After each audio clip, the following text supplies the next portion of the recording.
stand out. But when you're pursuing something, you know, like think an auction, you know, like 5 guys want something, 5 guys are bidding for something, and like you really want it, and you have this like, you know, idea in your mind of like when you wanted something, you didn't get it, and this fear of loss. You're not thinking about what's wrong with it. You're just, how do I get it? Right? Just like, you know, and this is probably the most common mistake guys make is they're like, this girl's hot, how do I fuck her?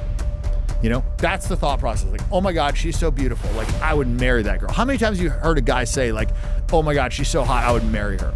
It's like, what if she has AIDS? What if she's a pathological liar? What if she's like 95,000 guys? What if she's just like a, you know, a serial cheater? Like, you know, what if this girl has massive problems? What if she's bipolar? What if she's got a massive alcohol problem? Whatever, right? Like, dig a little bit deeper. Like, be discerning, you know, like go into the interaction, like wanting to find out more about the girl, not just accepting her looks as being enough. And I think that's the biggest problem that guys make, is that they just like, the looks are enough, and then the conversation is like, how do I get her to like me?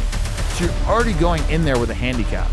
You know, like when a salesman comes in, like he's already coming in from a handicap, versus like when somebody goes into the store because they need milk, they just go to the aisle, they find the milk and they buy it. Versus if you show up at the door and you try and sell them milk, then be like, oh, well, who is this guy? Is the milk old? Can I trust this? You know what I mean? Like the difference, like when you want something, it's just like, how do I get it? It's not, you know, the same conversation. And so that would be the biggest thing. And I figured that out because I had a big sample size of girls that wanted to f me that I screwed it up with, and a big sample size of girls that wanted to f me that I also had sex with. And I think that's like, look, in an experiment, you have to have the control group, right? Most guys do not have the control group. Like I literally had girls sending me butt naked photos on Instagram. I want to f you.